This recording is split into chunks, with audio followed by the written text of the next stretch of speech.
지난 주일 우리 시편 23편 1절부터 3절까지 우리의 목자 되시는 하나님께서 어떤 분이신지, 어떤 목자가 되시는지 살펴봤습니다.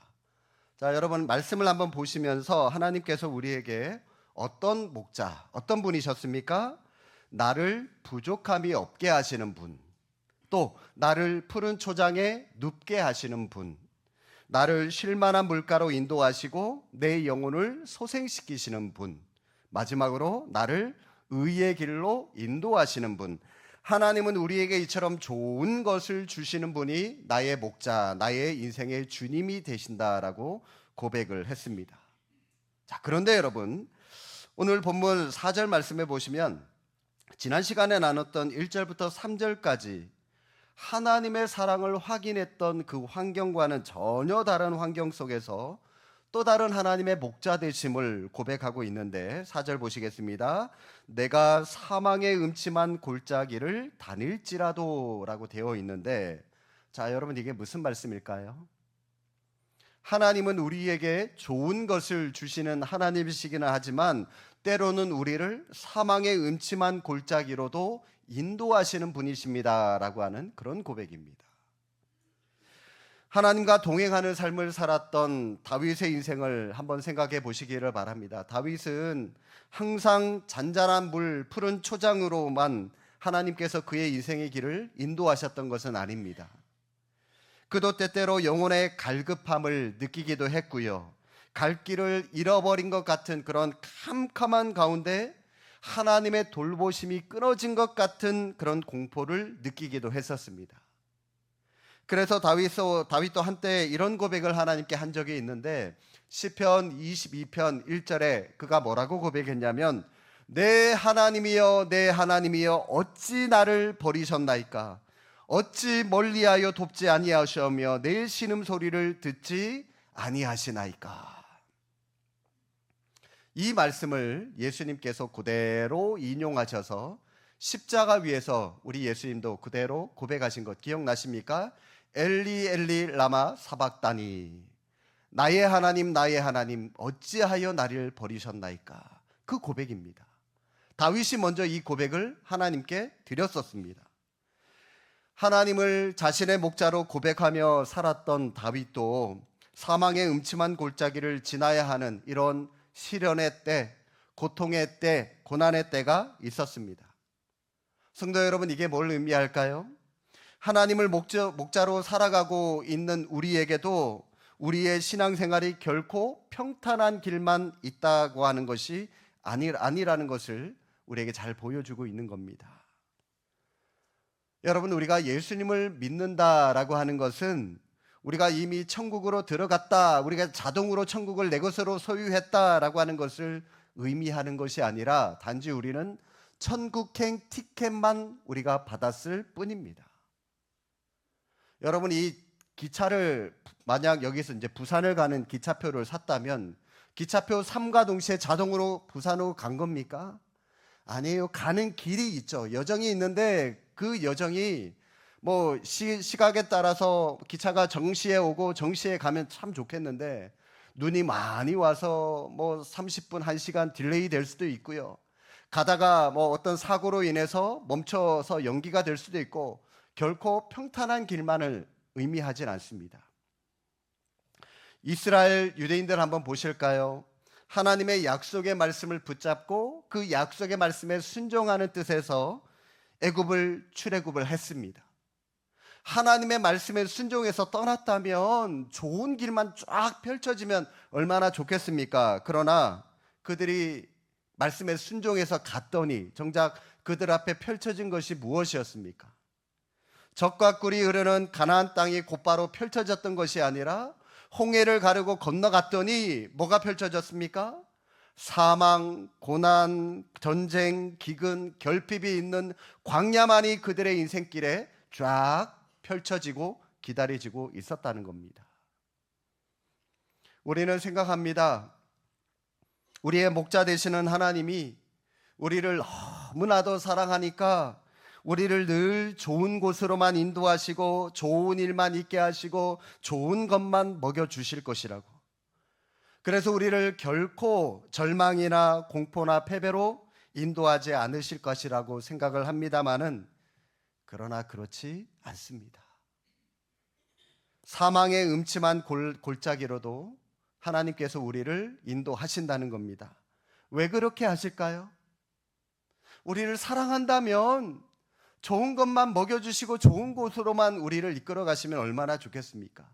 그런데 때로는 골짜기도 만나게 하세요. 왜냐하면 우리에게 면역성을 하기 위해서. 이 험난한 세상 승리하게 하려면 네 힘으로 한번 그거 헤쳐나가 보라는 거죠. 그래야 우리가요, 힘을 길러서 어떤 역경을 만나도 그걸 뚫고 승리하는 삶을 살아갈 수가 있는 것이죠. 하나님께서 우리를 왜 골짜기로 인도하시는지 말씀을 묵상하면서 한 3가지로 정리를 한번 해봤습니다. 간단하게 좀 살펴보겠습니다. 하나님께서 우리에게 이 골짜기를 허용하시는 첫 번째 이유는 골짜기를 통과해야만 더 높은 곳으로 우리가 갈 수가 있기 때문입니다. 산이 있습니다. 내가 그 산 정상에 있어요. 더 높은 산이 있습니다. 그 높은 산으로 올라가려면 어떻게 해야 됩니까? 건너뛰면 되나요? 헬리콥터 타고 날아가면 되나요? 뛰어갈 수도 없고요. 날아갈 수도 없어요. 어떻게 해야 되죠? 일단 내려와야 돼요. 밑으로. 골짜기로 내려와야 돼요. 그리고 나서 올라가야 더 높은 산으로 올라가고 다른 산으로 갈 수가 있는 것입니다. 골짜기는 우리가 반드시 거쳐가야 하는 과정이다라고 하는 것입니다. 여러분 인생 가운데 지금 골짜기를 만난 분이 계십니까? 내가 지금 내려가는 길이다라고 하는 생각이 드십니까? 두려워하지 마시기를 바랍니다. 다시 올라가기 위해서 지금 잠깐 골짜기로 내려가고 있는 것뿐입니다. 내려가지 않으려고 여러분 너무 발버둥 치지 마시길 바랍니다. 오히려 올라갈 힘만 잃을 뿐입니다.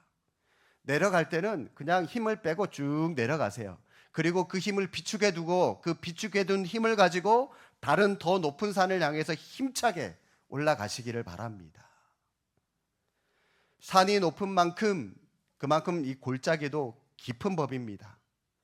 많이 내려가셨다면 이제 지금 있던 곳보다 더 높은 곳으로 올라갈 것이라고 하는 소망을 가지고 인생의 그 골짜기 길을 통과할 수 있는 은혜가 여러분 삶 속에 있기를 주님의 이름으로 축복합니다. 그리고 하나님께서 우리의 인생길을 이 골짜기로 인도하시는 또 다른 이유는 골짜기에는 물이 있기 때문입니다. 샘물이 흘러요. 산 꼭대기에는 물이 없어요. 산 등성이에는 물이 없습니다. 우리의 목마름은 산 정상이나 산 등성이 아니라 골짜기에서만 우리의 목마름을 채울 수가 있기 때문입니다. 지금 골짜기에 계신 분이 계십니까?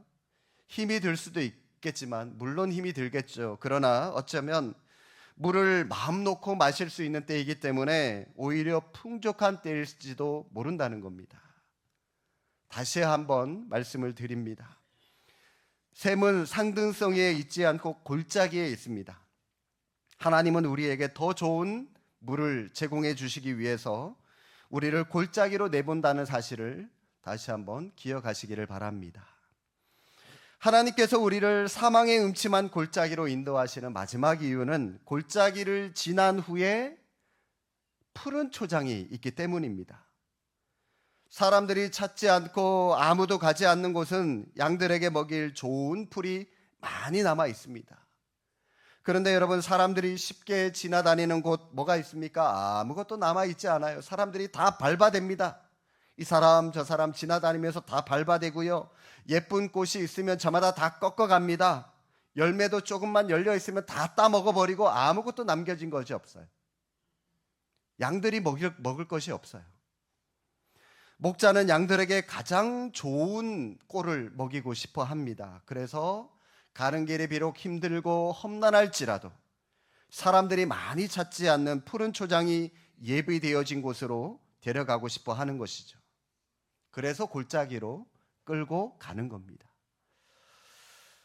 우리가 이 땅을 살아가면서 남들도 다 하는 일을 하는 사람은 새로운 일을 할 수가 없습니다. 창조적인 일을 할 수가 없습니다. 그러나 여러분, 고난과 시련을 이겨낸 사람들은 창조적인 일을 할 수가 있습니다. 여러분, 이 인류 역사상 하나님 앞에 또 이 사람의 역사에 크게 쓰임 받았던 사람들의 삶을 한번 보시기를 바랍니다. 고난과 실패를 겪지 않고 소위 우리가 말하는 성공이라고 하는 것을 이룬 사람들 아마 아무도 없을 겁니다.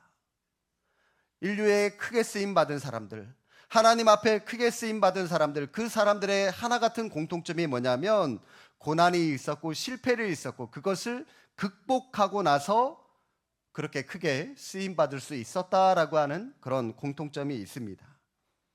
고난과 실패라고 하는 이 골짜기, 우연히 다가온 선택이 아니라 꿈을 이루기 위한 필수 과정이라고 하는 것을 기억하시기를 바랍니다. 그렇기 때문에 여러분, 이 실패라고 하는 것은 끝이 아니라 과정일 뿐이라고 하는 거죠. 그런데 여러분, 이 사망의 음침한 골짜기 어떤 곳일까요? 춥고 배고픕니다. 무서운 곳입니다. 죽음을 느낄 만한 공포가 있기 때문에 때로는 이곳에 있는 사람들 절망을 느낄 수밖에 없을 겁니다. 아무런 소망도 가질 수 없는 것처럼 보입니다. 그럼에도 불구하고 목자는 양들을 이곳으로 인도하셨습니다. 그런데 양들은 그 목자의 주인의 마음을 알아채지 못하고 투덜거리죠.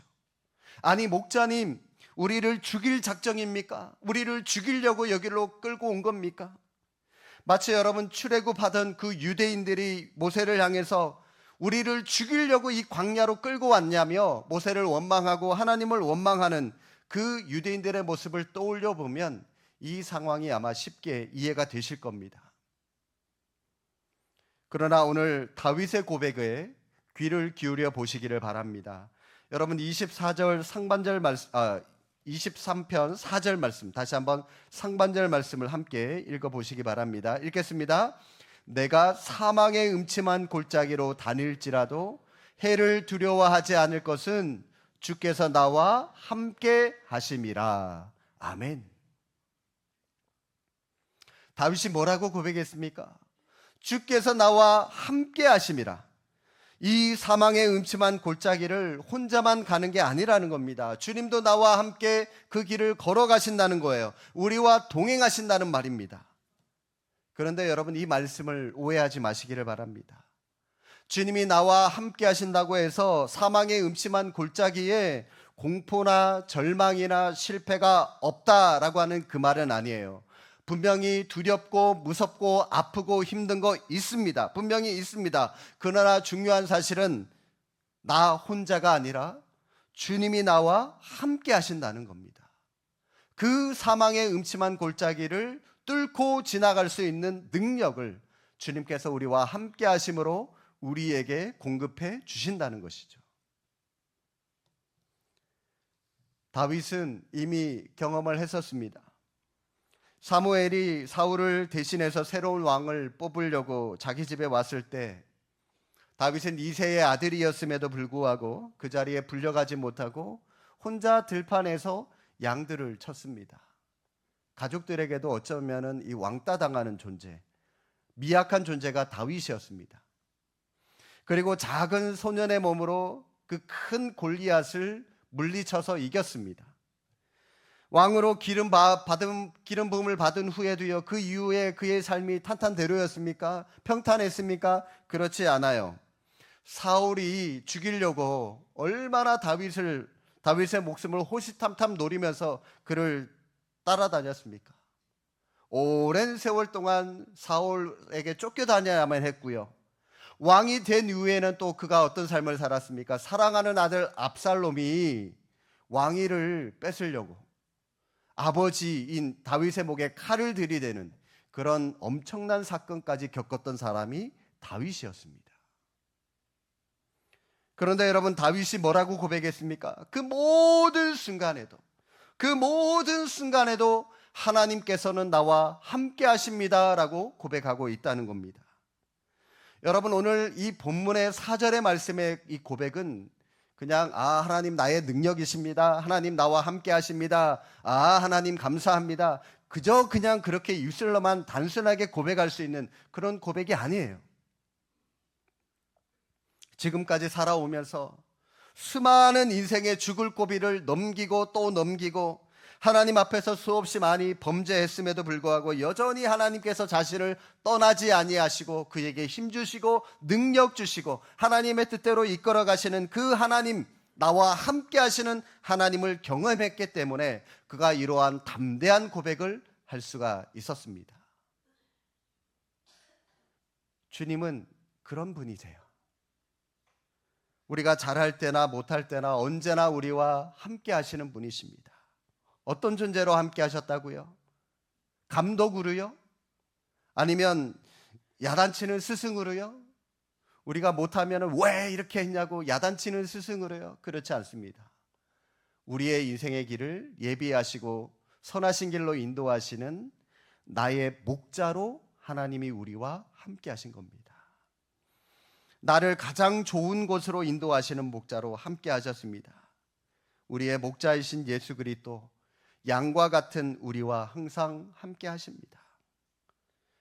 골짜기를 가느냐 마느냐, 여러분 이게 문제가 아니라 어차피 그 걸음을, 그 골짜기를 우리가 갈 수밖에 없다면 그 길을 어떻게 가느냐, 그 길을 누구와 함께 가느냐, 그게 여러분 우리가 나머지 인생길을 성공이냐 실패냐를 결론 짓는 그런 열쇠가 되는 것입니다.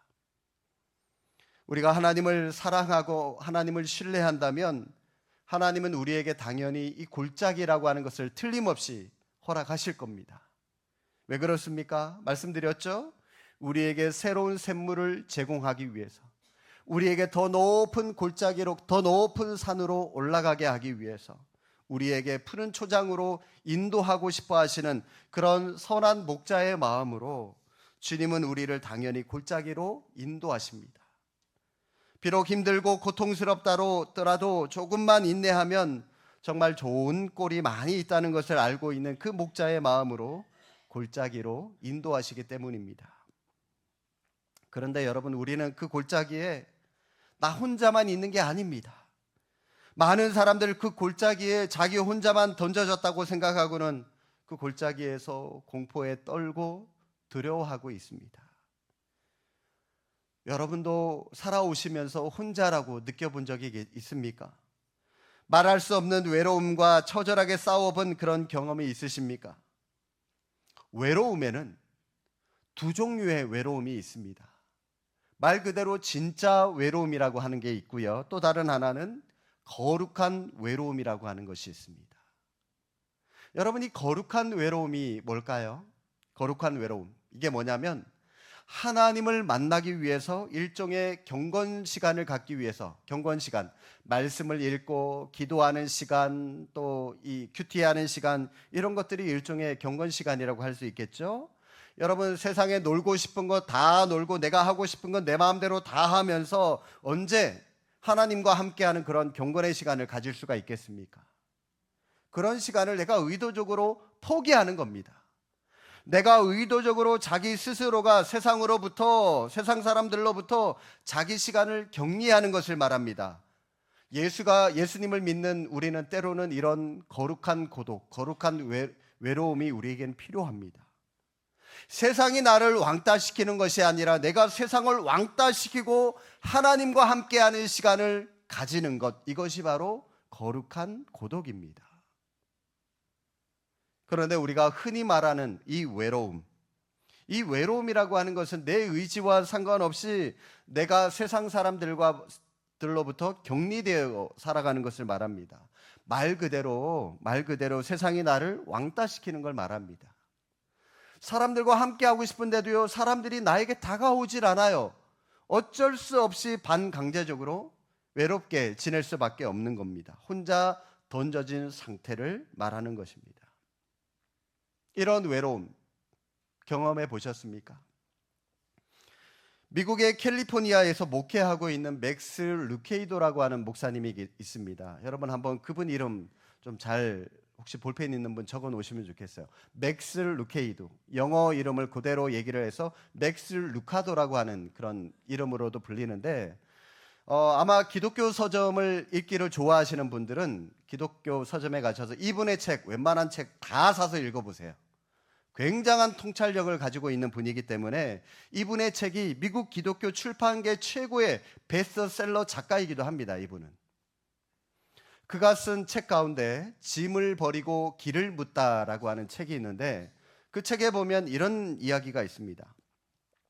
텍사스 주립대학에 다니고 있는 한 청년이 배달하는 아르바이트를 하고 있습니다.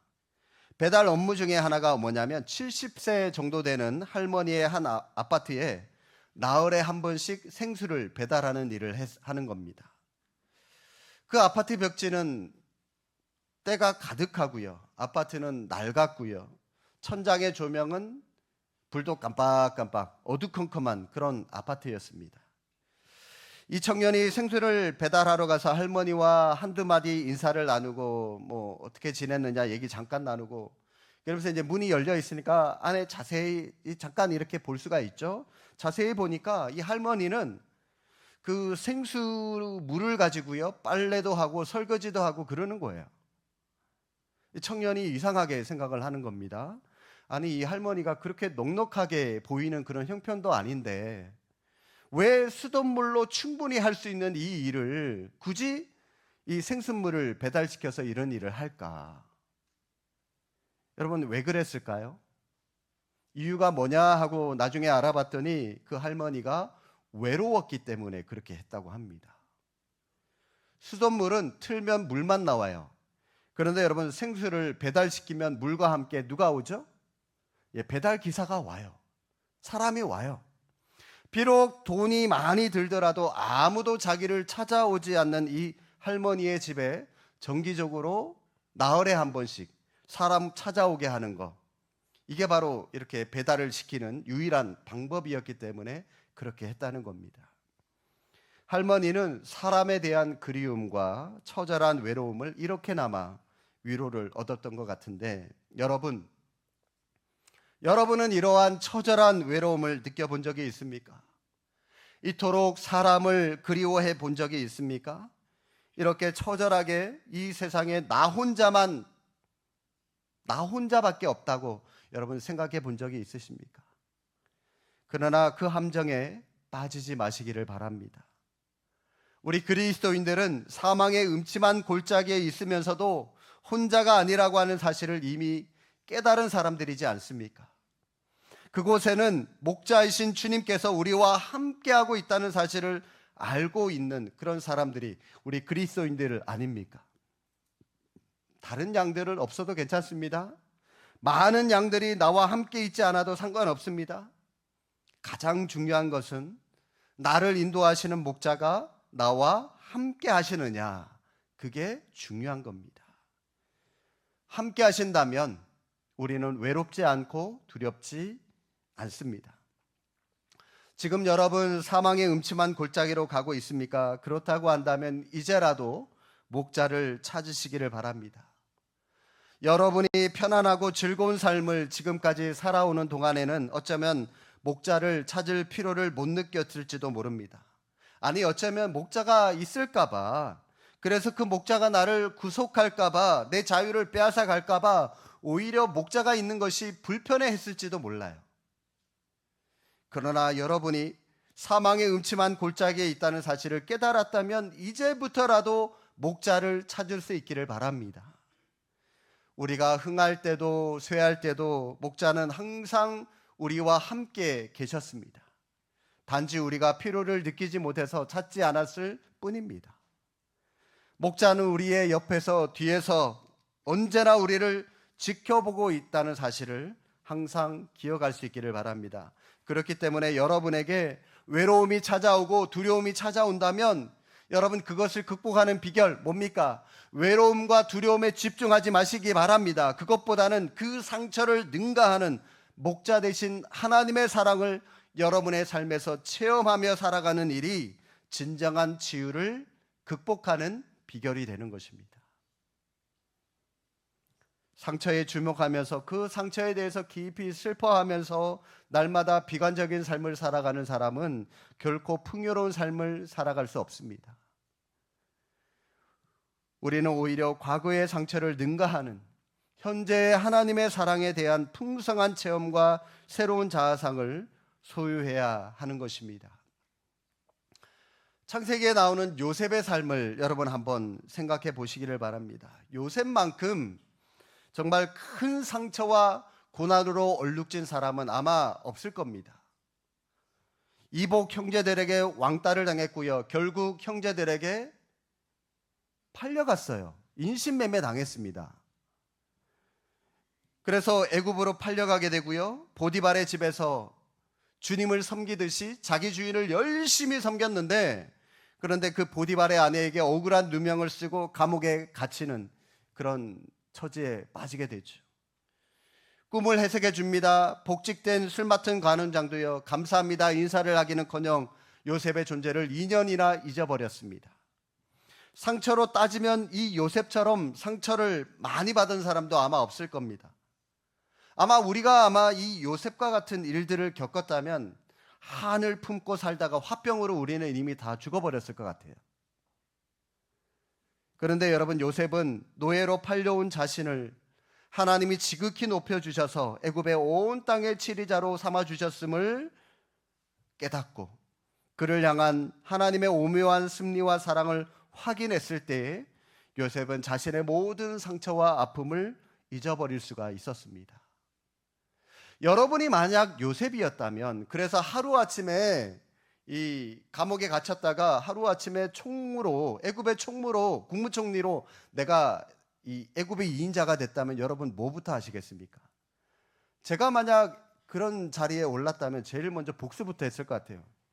형제를 다 불러다가 니들이 나를 팔아먹어? 이 나쁜 놈들 다 처치하고, 그리고 나 보디발의 아래 불러다가 네가 나에게 감히 억울한 누명을 씌워?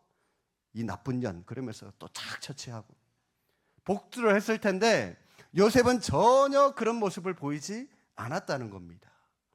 자신을 향한 하나님의 뜻, 하나님의 섭리를 그가 깨달았다는 것이죠. 이러한 은혜로 말미암아 너그럽게 자신의 형제들을 용서하고 하나님의 거룩한 계획과 섭리를 기쁨으로 받아들일 수가 있었던 것입니다. 성도 여러분, 오늘 본문에 나와 있는 이 다윗의 고백은요, 그가 물질적으로 풍요한 가운데 있거나 여유 있는 환경 때문에 하나님을 찬양하고 있는 것 결코 아닙니다.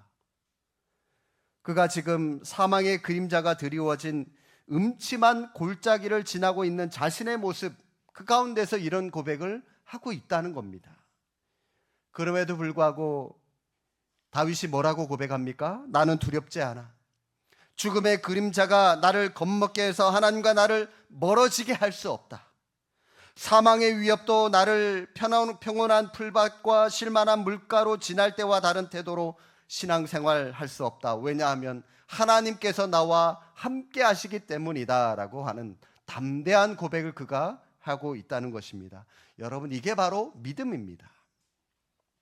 하나님과의 인격적인 만남 속에서 자신을 완전히 하나님께 의탁하고 새로운 삶을 살아가는 사람들은 이처럼 담대할 수 있습니다.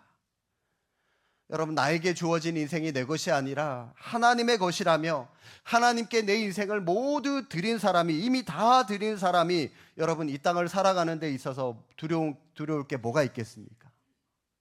하나님이 나와 함께 하신다는 분명한 신앙의 확신이 있는데 무엇 때문에 불안하고 초조하겠습니까? 우리의 목자 되신 주님 앞에 여러분의 손을 내미시기를 바랍니다. 사망의 음침한 골짜기에 눌러 앉아 있지 마시고, 주저앉아 있지 마시고, 주님께 내 손을 잡아달라고 주님 앞에 손을 내미시고 우리와 동행하시는 주님의 놀라운 은혜를 맛보면서 그 믿음의 골짜기를 능히 이겨내며 또 믿음으로 승리하는 삶을 살아가는 믿음의 성도들 다 되시기를 주님의 이름으로 축복합니다. 기도하겠습니다.